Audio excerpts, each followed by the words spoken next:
Binigyan ako ng mga tao, kala ko suman. Ayan. Diliit.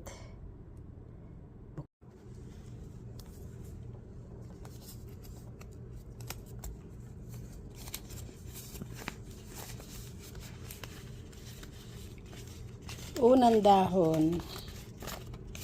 Pangalawang dahon. Pangatlong dahon. Pang-apat na dahon, puro dahon.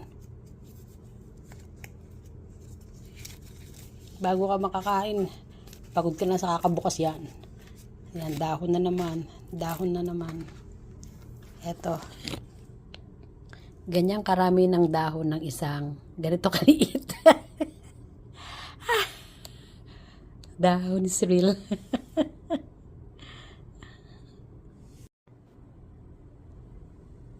Eto yung laman.